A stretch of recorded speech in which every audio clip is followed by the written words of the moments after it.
Well, good evening, everybody. If you're taking time out on this beautiful evening to check in on what the city of Holyoke is looking to do on our Main Street improvement project, or if you're chiming in later on the recording, we welcome your input. We'll have information about a survey that's still available to be filled out. I just want to take a moment to give a big shout out and recognize the work of Cynthia Espinosa from the OPED office, the Office of Planning and Economic Development. She has been leading this charge on this grant. It's really important for our office and a lot of the city departments, including the city engineer, the DPW, the city building commissioner. And we're joined by Robert Parent, the city engineer. I'll give him in a moment to say a few words about this project, but it's important for us to look at the whole city. A lot of times, we are very focused on downtown and the historic Mill District, but we're concerned and focused on the entire city, and really, especially on those corridors into the city.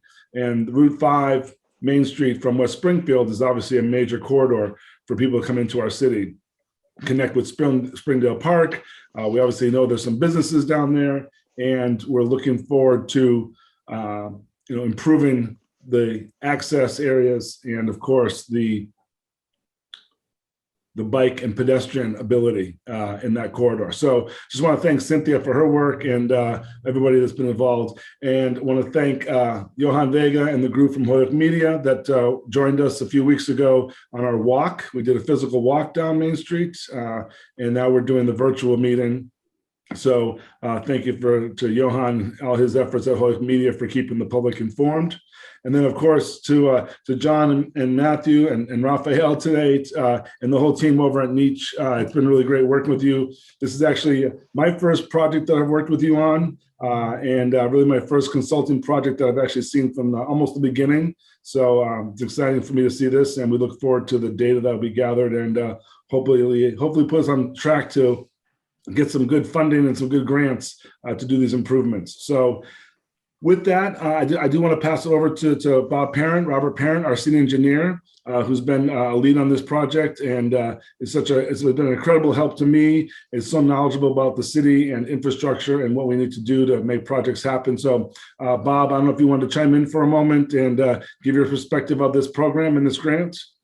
Certainly, I am here. Apparently my video isn't activated, so you can't see me at this point, but hopefully you can hear me. I think I may be repeating a little bit of what you're going to hear going forward, but I do want to spend a moment just talking about how did we get here. The main reason we got here was that Cynthia and I saw an opportunity going back almost a year ago now to apply for state funding through the State Trails Program. To look at potentially constructing a pathway of some type along Main Street.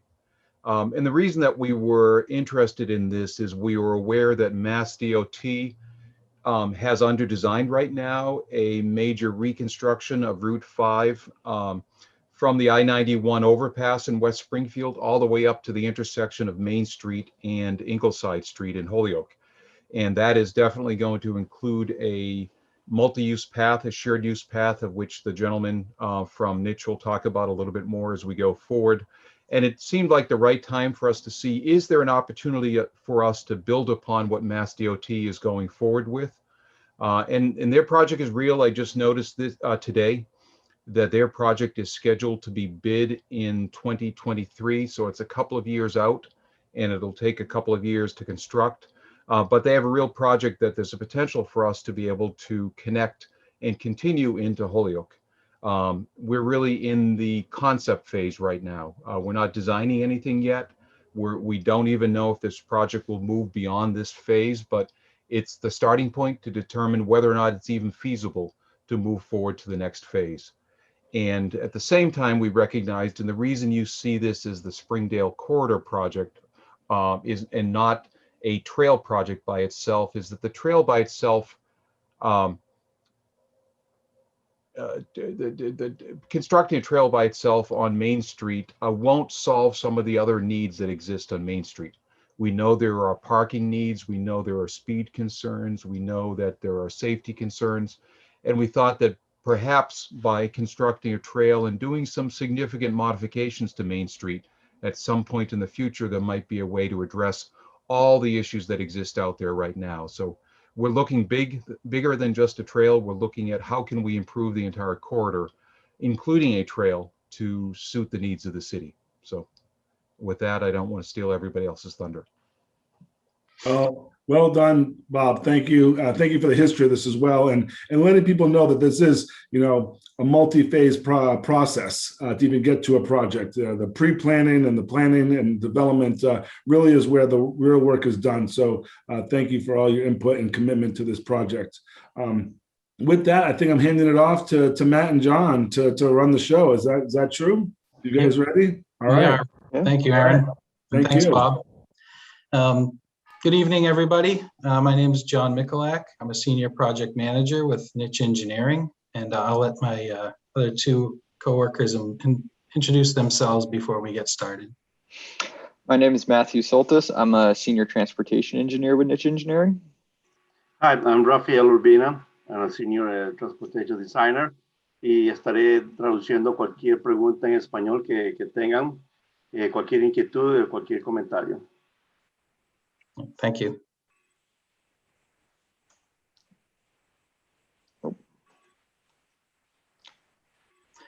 So the plan for this evening is to give you a little bit of project background, building upon a little bit of what Bob has already given you, a really good introduction into how this project was started by the city.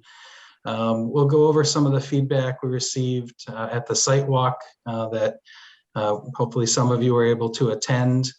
We'll also have an open survey. We can go over some of the results that we've received from this online survey to date, and also give you some information if you haven't had an opportunity to take advantage of that and would like to take a brief survey that we're put together about the corridor.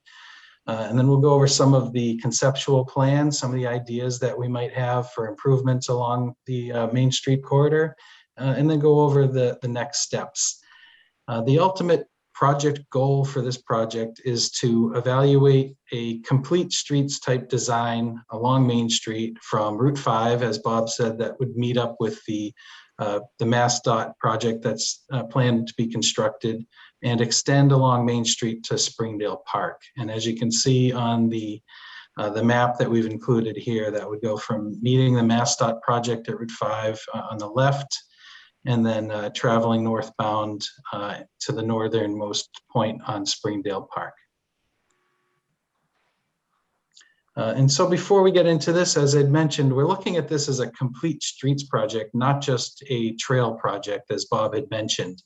So we want to talk about what is a complete street. A complete street is designed to be able to be operated safely by all users. That's pedestrians, bicyclists, motorists, and transit users of all ages and abilities. So we want to make sure that all users can move safely along a complete street. And here's an example in a graphic to just show you that a complete street involves everything from the roadway design, the path itself, pedestrian access, as well as any potential for landscaping or green space and infrastructure within the roadway network. So we're looking at this as a complete street, the entire roadway, including sidewalks, and not just how we get a trail built along the side of Main Street.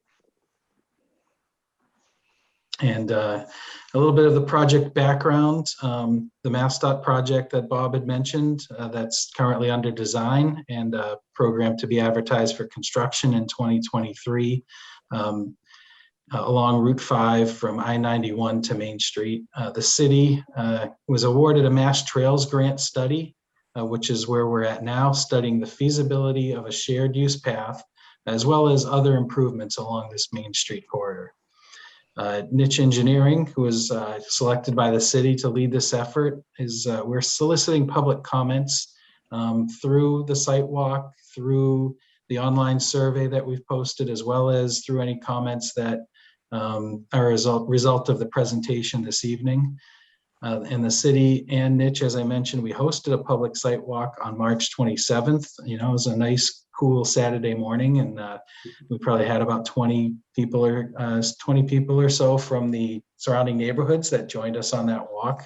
And we got a lot of really good information from the people who live and use this section of the roadway. And as I mentioned, we opened up an online survey on March 16th, and we'll keep that open until April 30th. And there are links in this presentation, which will also be posted on the city. They were also posted on the flyer that went out to advertise this meeting. And we would invite anybody who hasn't had an opportunity to take that survey to do so. And please, we look forward to any comments you may have as we begin this study phase. And as we study the corridor, just want to let you know the types of elements that we're going to be looking at specifically. As I mentioned, we want to make sure that we improve pedestrian accommodations. So we're going to look at the sidewalks, how they connect to each other. We'll make sure that any sidewalks that are constructed or reconstructed meet the Americans with Disabilities Act, and they're accessible to all users. We'll look at wheelchair ramps as well as the crosswalk locations along the corridor, see whether the existing crosswalks make sense, whether there's different locations where crosswalks may be better utilized. We also want to look at bicycle accommodations. And when we get into our concepts, you can see we've looked at the shared use path concept, which would be an individual separated multi-use path that could be used by pedestrians and bicyclists alike. But we also wanted to look at a concept that would involve bicycle lanes along the road. So we're evaluating both of those concepts and value your opinions on each of those. And we're also going to look at the vehicular traffic along the corridor. Specifically, we've heard that parking is an issue in certain areas. We were also aware that there's a concern with speeding along the corridor, and we will look at some traffic calming opportunities as we develop some of these concepts. Other elements that we're going to look at along the road are the location of the utility poles and their relationship to sidewalks and the potential for a shared use path. We'll look at street trees, whether there's an opportunity to introduce additional street trees, and they can have benefits by creating shade and reducing the heat effect of sidewalks in the summer. They can also help with stormwater during rainstorms and help to absorb some of the stormwater. So there's a benefit of street trees as part of a complete street design. We'll look at whether there's any good locations for benches. So we've been told that, if we are going to have a shared use path, there may be some good locations for bike racks so that people can, lock up their bikes and visit some of the businesses or the park. We'll also consider if there are good locations to put trash receptacles to keep the area clean. And additionally, as we look at situating a path or a new bicycle network and sidewalk connectivity, we want to look at how it connects to key destinations along the corridor. Specifically, we'll look at connections to Dean Tech, the area around Springdale Park and how we can best access Springdale Park, and then also Holyoke Rose at the southern end of the project. Great, thank you, John. I'm going to start talking about the public feedback, what we've done to date, what we've heard as part of the survey so far, and show some conceptual plans and some examples of some traffic calming techniques. So as John mentioned, we had a site walk on March 27th. I'd say we had about 20 to 30 people. We received quite a bit of good feedback. We walked along the whole corridor, starting at Springdale Park, ending at Holyoke Rose. I'm going to talk about some of the main items that were brought up as that, and also as part of the survey results. As John also mentioned, we have the online survey available until the end of the month. So I encourage everyone to participate in that. It's about 10 questions. It has questions based on the existing conditions. How do you utilize the corridor? What would you like to see out of the corridor? And also an open comment to provide any additional information that you want to share or any unique ideas that you have. And then our second public outreach is tonight's meeting, which is taking place right now. So far on the online survey, we received 26 respondents as of yesterday. And as John mentioned, the website is live until the end of the month. There will be links on the city. There are links on the city's website. They are on the flyer, and there's also some right here on this presentation. And the survey is available in both English and Spanish. So I'm going to go over a few kind of results that on questions for the corridor. So the first question we asked is, how is the project being utilized. And we wanted to understand, are people just driving? Are they accessing public transit? Or are they walking and running and using the bike? So to no surprise, most people are using it by vehicular means. But almost a half of the respondents are using it for bicycle and walking use, which means that there is a need and a want for improved pedestrian and complete street type elements on the project. The next result chart is talking about what people identified as existing issues out there. And we wanted to understand what people and users of the corridor every day notice and think can be improved. And the two main items that were brought up were speeding and the condition of the existing sidewalk. Some people noted the sidewalk is level with the roadway. There's a lot of bumps and the texture of it's just not ideal. And then the next two items that were brought up were safety, parking, and then crossing locations, which I'm going to dive into the parking and crossing locations a little bit more.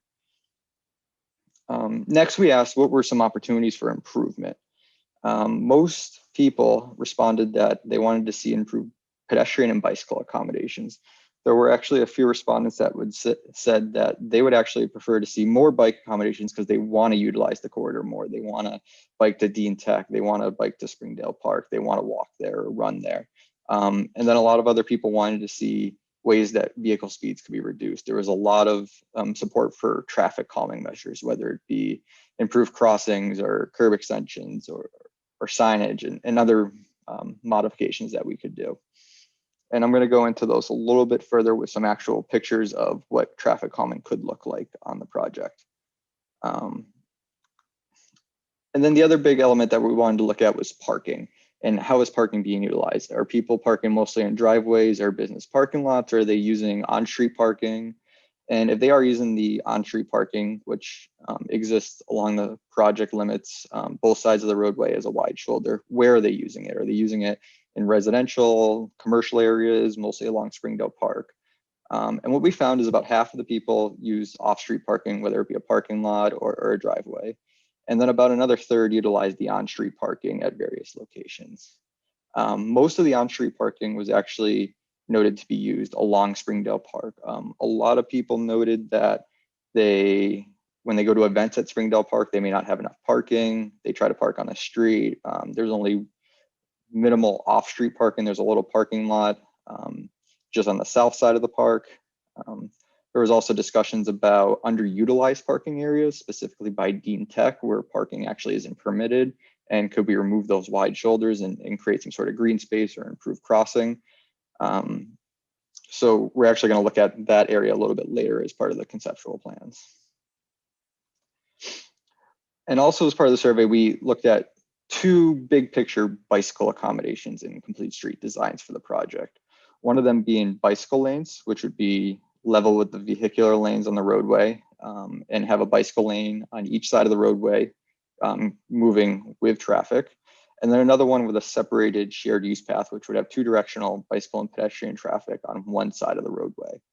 What we actually found from the survey is that nearly everybody supported the shared use path. They thought it increased safety. It was ideal for families and school children. There was also concerns about the parking lane with the bicycle lanes on street, about cars entering and exiting, and people just preferred to be separated from the cars. This is just a zoomed in view of the bicycle lane option. And as you can see from it, what it shows is two travel lanes for the cars in each direction with the bicycle lanes directly adjacent to them on the roadway.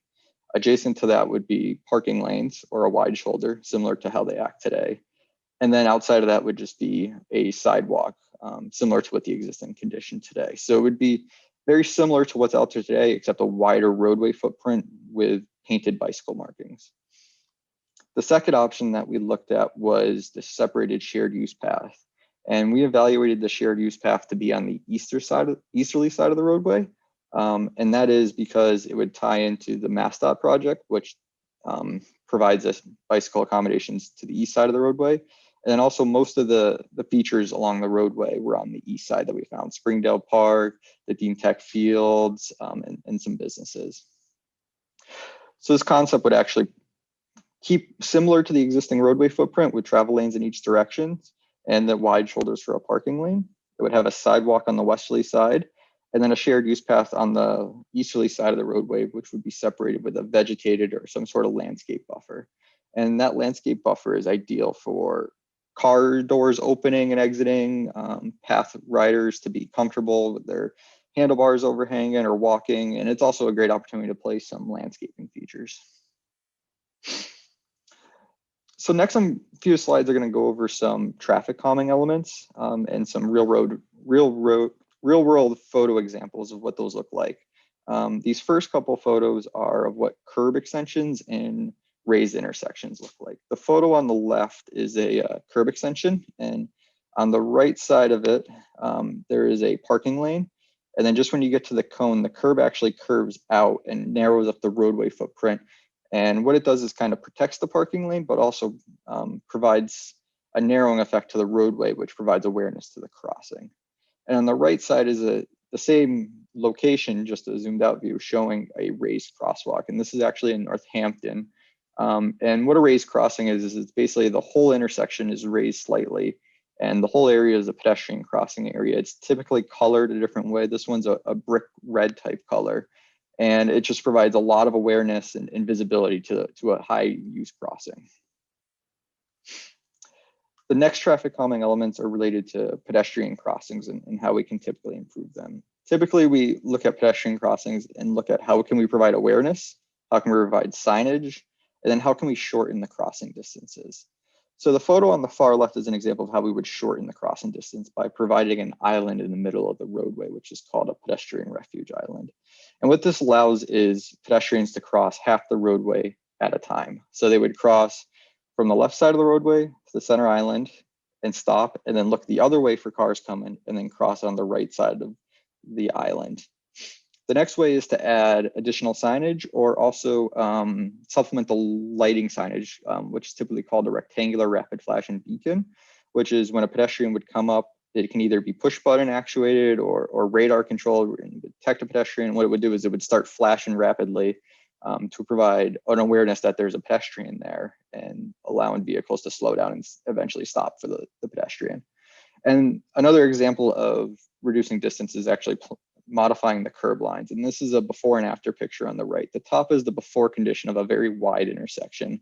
And the photo below it is the after condition, where we relocated the crossing and we narrowed up the roadway to more of a T-type intersection, provided new signage and pavement markings, which, as you can see, really provided a lot of awareness to the actual crossing location. The other traffic calming element that we can look at is how do we utilize on-street parking as a traffic calming element?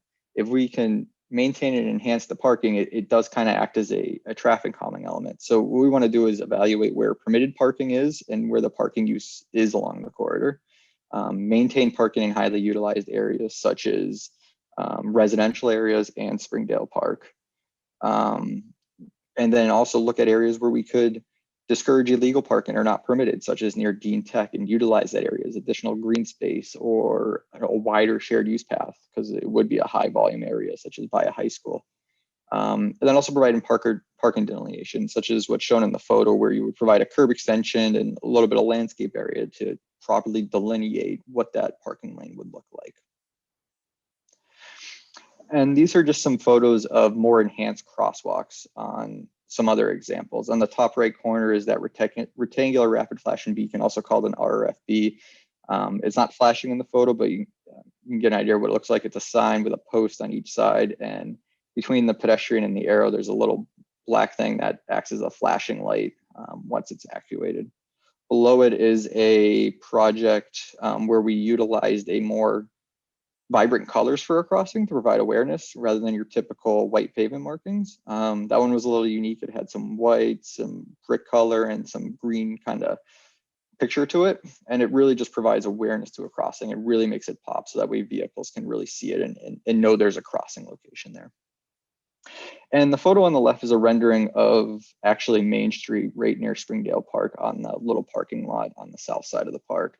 And what it shows is what we could possibly do in the corridor for curb extensions, narrowing the crosswalk, and adding a pedestrian refuge island, which I talked about earlier, about providing, a pedestrian area where they can cross, one lane of traffic at a time and stop and have somewhere safe to stop in between. and also shows an improved color and textured crosswalk, such as like a brick red type pattern, just to really enforce that that would be a crossing location. So we talked a lot about the shared use path and how a lot of people supported it. And the next few pages, I'm going to look at some conceptual plans. But before we do that, I really wanted to dive into what a shared use path kind of looks like and what are some of the design parameters that we typically look at for a shared use path. So the existing sidewalks out there today are about 5 feet wide, plus or minus. And the desirable width for a shared use path is about 10 feet, sometimes even 12 feet. So about double what the sidewalk width is today. And typically those shared use paths facilitate two-way traffic. So that is why they're a little bit wider. Typically it's 5 feet for a bicycle or pedestrian in each direction. The bare minimum distance for a width that we can go to is 8 feet. And we typically only like to do that in tight areas where we're trying to limit impacts to private properties or tight topography with steep gradients or other type features. It's also desirable to have a landscape buffer or some sort of raised buffer from a vehicular lane. And that really provides an area to put street trees, provides comfort for the trail users, and also provides an area for, so if somebody's parked on the side of the road, they can open their door, get out, and not have to worry about swinging into a bicycle or a pedestrian or someone walking their dog. And then also with shared use paths, we typically like to have at least 1 foot from the edge of the path to obstructions such as utility poles, trees, fences, and other type raised objects. And I know on the east side of Main Street, there is where all the overhead wires and the utility poles. So that is something we're looking at as we develop some conceptual plans moving forward. So the next few slides, we're going to concentrate on 3 locations where we looked at some conceptual drawings, cross sections, and some colored plan views of what we could possibly do for traffic calming and a shared use and complete streets design on Main Street. So this first slide shows a 3D rendering of what the shared use path could look like on Main Street, just south of Dean Tech facing north, with the fields on the right and Dean Tech directly in the center of the photo. And this shows the wide shoulder on each side with the travel lanes, just a regular pedestrian sidewalk on the left side of the roadway, and then that separated shared use path on the right side of the roadway with two-way traffic, people walking, biking, and then that landscape buffer. And here, the landscape buffering is actually utilizing a space to hold the speed limit zone signs. And there's also possibility to put trees there or maybe a bench or some trash receptacles. The next area we're going to look at is further south near Ingleside Park. This is an existing and proposed cross-section of what the roadway looks like today and what we're possibly looking at doing with it. So right now, look, the left side of the cross-section is the west side, the right side is the east side. Right now, there's sidewalks on each side of the roadway, and then grass strips between the sidewalks and the parking lanes. And then there's about 8-foot parking lanes on each side of the roadway, which are the large shoulders, and then travel lanes in each direction. And what we're actually looking to do, you can see on the bottom, is on the left side, there's a 4.5-foot grass strip. We're actually looking on removing that 4.5 feet grass strip and reallocating that 4.5 feet to the right side and to the shared use path. So the 5.5-foot sidewalk would become 10 feet. And there would still be a grass strip between the parking lane and the shared use path. And what that basically does is allows us to play with the use of the cross section within the existing confines of the project. So one of the goals of this is to really work within the existing back of sidewalk to back of sidewalk or the right of way. We really are trying to see what the impacts would be to private property and really trying to limit that specifically in the residential areas where there's a lot of fences, bushes, plantings, and other features near people's houses that we're trying to limit impacts and evaluate those impacts as we develop these concepts. This is a plan view of that area. And what this shows, looking from left to right, is that sidewalk on the west side of the roadway, the parking lane, the travel lanes, the parking lane on the east side of the roadway, and then that grass strip between the parking lane and the shared use path. As you can see from the aerial, it is approximate, but we're trying to fit everything between the existing sidewalk limits and the roadway limits. It would still function similar to what it does today with 2 travel lanes in each direction. One of the things we're looking to do at the intersection is provide curb extensions, which you can kind of see are kind of the round bulbs at the red crosswalks, just to provide narrowness and limit that crossing distance, what I talked about earlier. We'd also be looking at doing some sort of maybe colored type crossing to really provide awareness of those crossings. So that way the pavement markings, if they happen to wear over time, the brick pattern won't wear as fast and really provide awareness to it.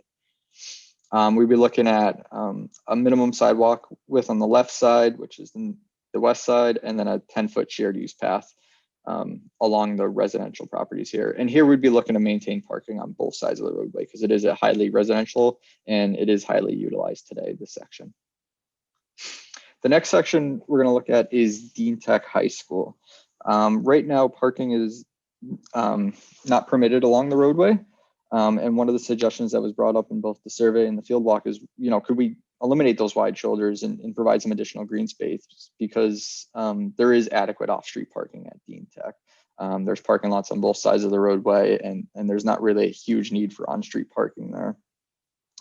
So right now there's the wide shoulders and wide crossings, and what we're looking to do is reallocate that space to a grass area. So we would have travel lanes in each direction with a narrow shoulder, and that's really for drainage and vehicle pulling over.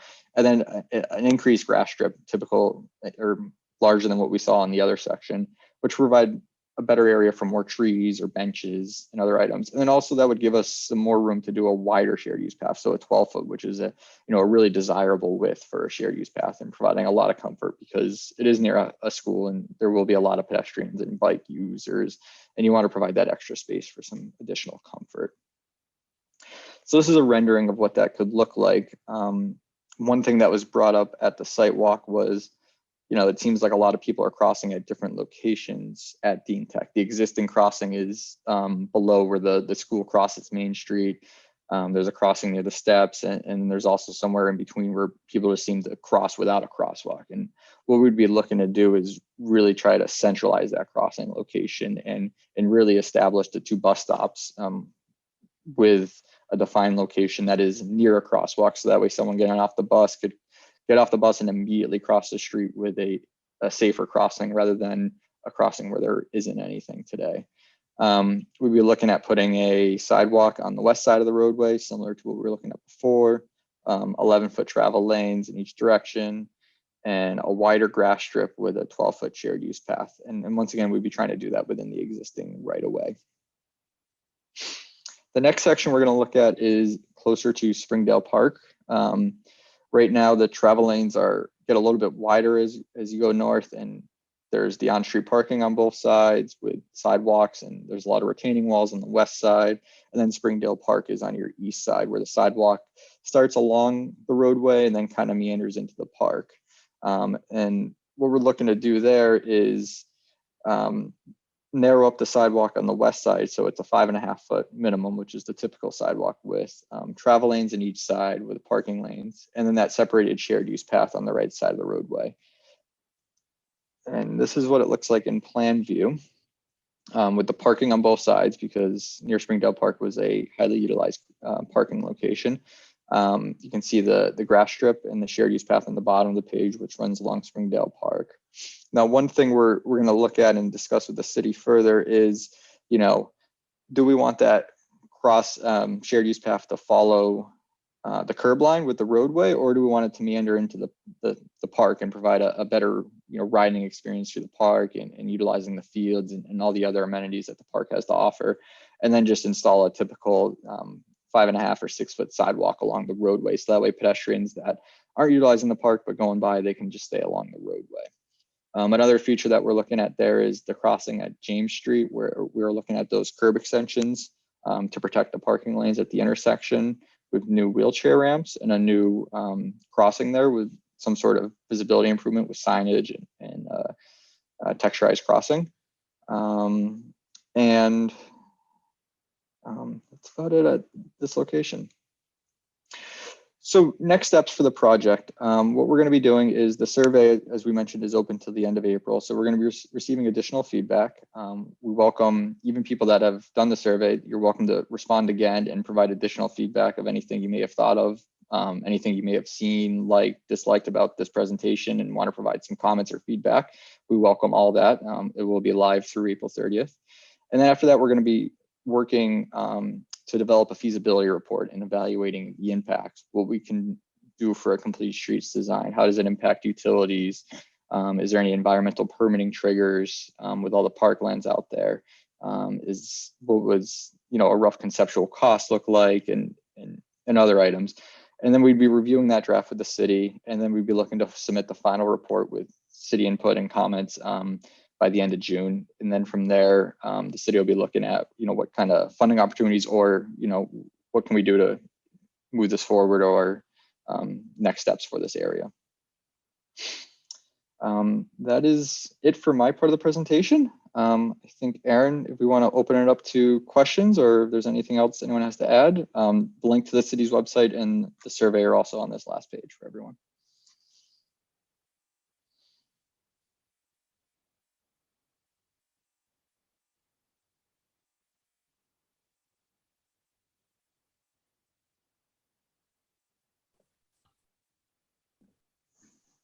We're looking for questions that come from Facebook Live on through the chat there. Is that where they may come through?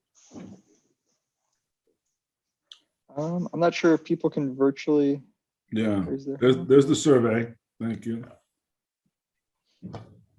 I'll stop sharing my screen so we can start seeing the chat. Yeah, I think this is our chat. Okay.